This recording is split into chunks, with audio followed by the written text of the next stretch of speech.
बिस्मिल्लाहिर्रहमानिर्रहीम। Medina educational system के viewers को खुश आमदीद। उम्मीद है कि आप सब खैरियत से होंगे। अल्लाह पाक आपको, आपके वालिदैन को हमेशा खुश रखे और सेहत और ईमान वाली ज़िंदगी अता करे। मदीना एजुकेशनल सिस्टम आप सबके लिए लाया है मैट्रिक और एफएससी के तमाम वीडियो लेक्चर्स।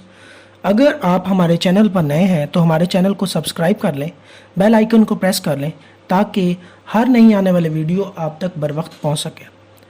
आज हम डिस्कस करने जा रहे हैं एफएससी केमिस्ट्री एमडी कैट का सैम्पल टेस्ट है। ये टेस्ट अगर आप इस वीडियो को गौर से देखें तो ये आपको आपके बोर्ड एग्ज़ाम में, अगर आप एफएससी पार्ट फर्स्ट के स्टूडेंट हैं तो बोर्ड एग्ज़ाम में भी आपको बहुत ज़्यादा फ़ायदेमंद हो सकती है।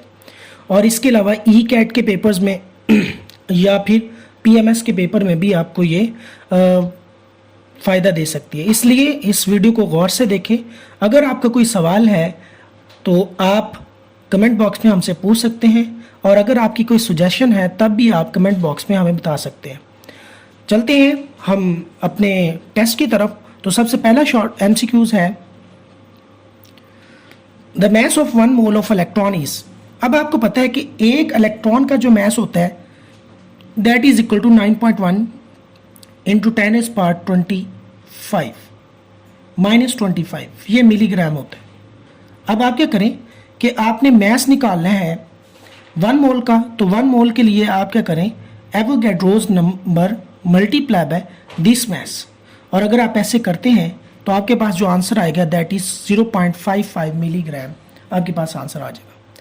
नेक्स्ट आपके पास in the gaseous state the distance between the molecule is, यहाँ क्या आने वाला है, times than the their diameter, तो 300 times greater than their diameter, ये बी ऑप्शन है। और ये बुक की स्टेटमेंट है molar volume topic chapter number 1 से।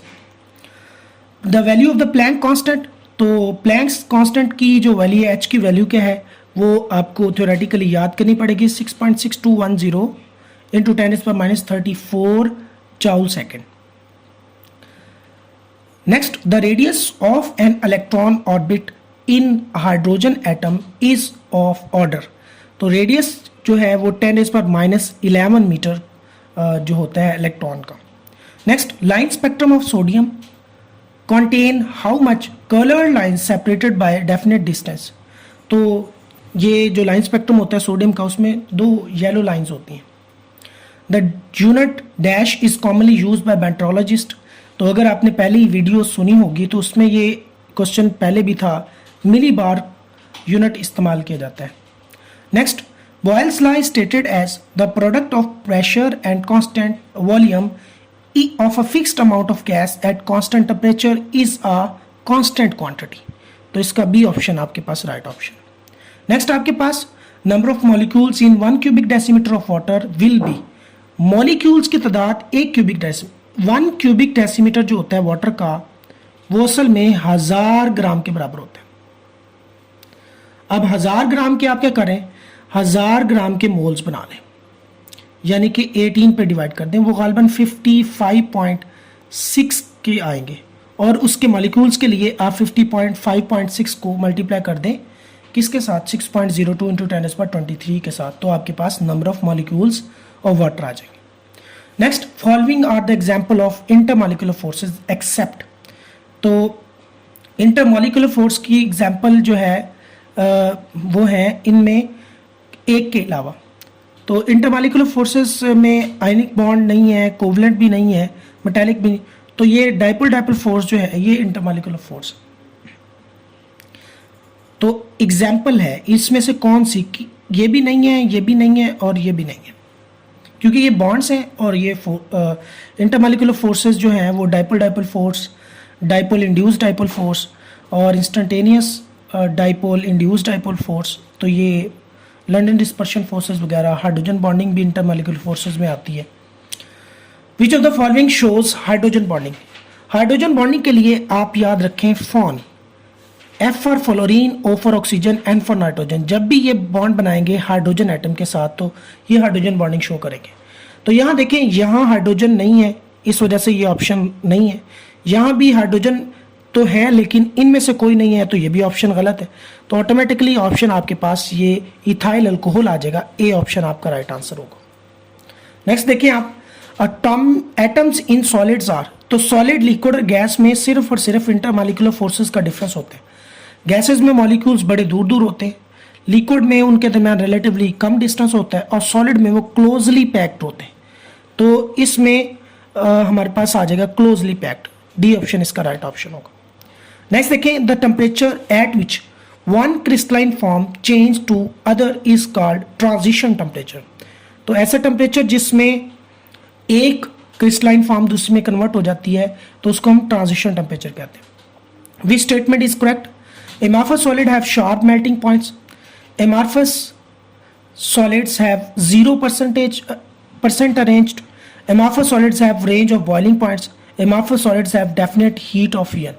पहली बात है, शार्प amorphous का होता ही नहीं है, वो क्रिस्टलाइन का होता है। amorphous में कुछ हिस्से ऐसे होते हैं जहां पर अरेंजमेंट होती है, तो ये भी ऑप्शन गलत हो गया।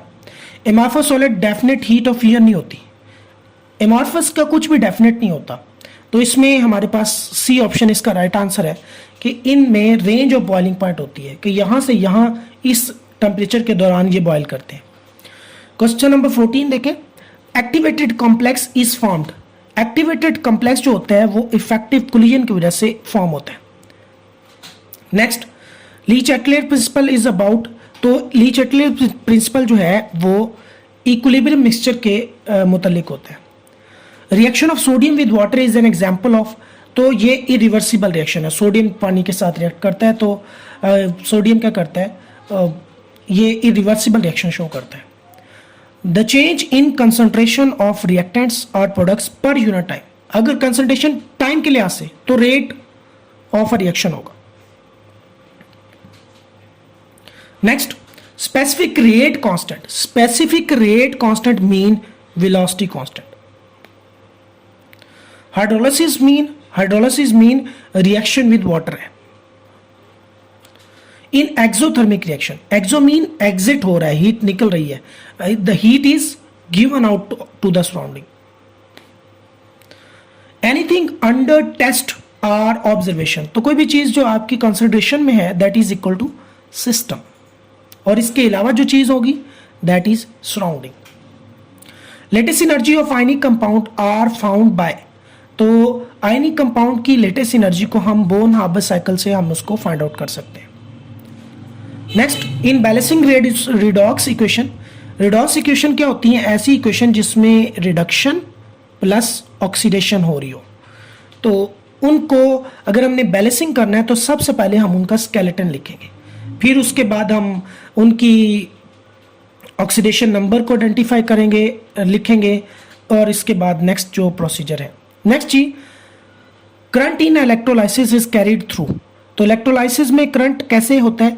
इलेक्ट्रोलाइसिस में करंट आयंस की वजह से होता है। आयंस में पॉजिटिव आयन हो सकते हैं, नेगेटिव आयन हो सकते हैं, तो both A, B and C are the right option.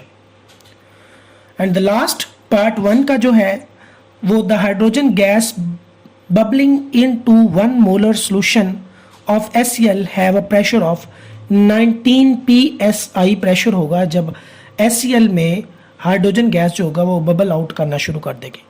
तो ये टेस्ट नंबर 2 MD-CAT का जो है पार्ट 1 था। इंशाल्लाह हम आपके साथ पार्ट 2 के साथ हाजिर होंगे जल्द ही। इस वीडियो को एंड तक देखें। कोई आपका सवाल है तो कमेंट बॉक्स में हमें ज़रूर बताएं। चैनल पर नए हैं तो चैनल को सब्सक्राइब कर लें। अपनी कीमती राय भी कमेंट बॉक्स में ज़रूर बताएं। अगर आपको वीडियो पसंद आती है तो लाइक कर दें। आपका बहुत शुक्रिया। अल्लाह पाक आपको खुश रखे। दुआ में याद रखिएगा। अल्लाह हाफ़िज़।